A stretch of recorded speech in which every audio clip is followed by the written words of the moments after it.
7 sebab mengapa musibah datang bertubi-tubi.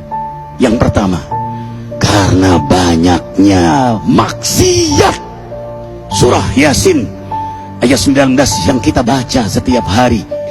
Kemalangan terjadi, musibah terjadi, malapetaka terjadi karena dosa keterlaluan kalian kepada Allah. Yang kedua, karena banyaknya orang berbuat zalim. Dengarkan surah Qasas ayat 59. Kami tidak akan menghancurkan satu daerah kecuali para penduduknya banyak berbuat zalim. Anak durhaka pada orang tua, istri yang berani kepada suaminya, perampok, pembunuhan di mana-mana. Ini mengundang bala bencana. Yang ketiga, mengundang bala bencana karena kelakuan tangan-tangan manusia. Rum 41. Telah tampak kerusakan di daratan dan lautan karena tangan-tangan jahil manusia, agar mereka merasakan akibat perbuatan mereka. Sebagian mereka merasakan akibat perbuatan mereka, agar mereka kembali kepada Allah.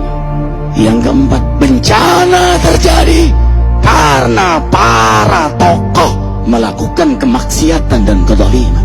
Dengarkan dengan iman, wahai penduduk Indonesia yang mulia, bila kami ingin menghancurkan suatu negeri, kami perintahkan para tokohnya untuk taat kepada Allah, tapi mereka maksiat, tapi mereka berbuat zalim, tapi mereka khianat kepadaku dan kepada makhlukku.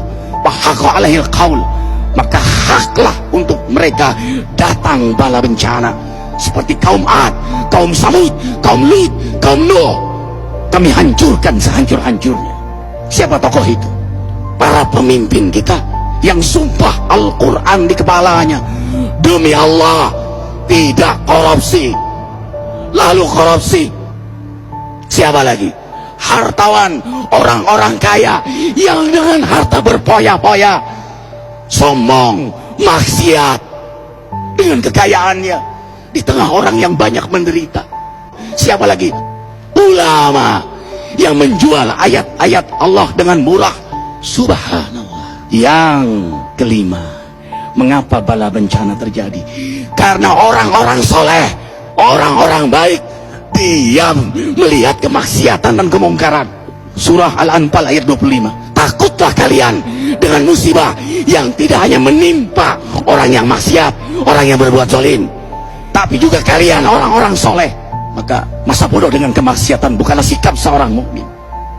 Amar ma'ruf nahi munkar adalah amal cerdas. Yang keenam, justru karena rahmat Allah, karena peringatan yang Allah hadirkan agar hadir mahkamah kesadaran kita.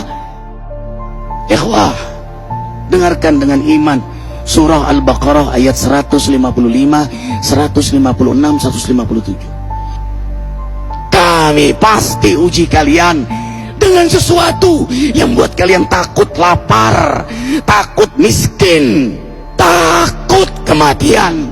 Tapi kabarkan berita gembira bagi hamba Allah yang sabar dari semua ujiannya, yang mereka berkata, sesungguhnya kami milik Allah dan sesungguhnya kami akan kembali kepada Allah. Yang terakhir, yang ketujuh, ada yang nanya, bagaimana yang maksiat yang selamat? Tenang-tenang saja. Yang berbuat zalim malah sukses. Di mana keadilannya? Allah Maha Adil. Dengarkan surah Hud ayat 15-16. Barang siapa mencari kesenangan dunia, lalu dia menghalalkan semua cara, apa kata Allah? Kami beri, tapi di akhirat tidak mendapatkan secuil pun kenikmatan, malah nikmat di dunianya menjadi bahan bakar azab untuk dirinya. Itulah istidrat. Lalu apa sikap kita sekarang? Orang beriman menjadikan peristiwa apapun sebagai jalan untuk mendekatkan dirinya kepada Allah.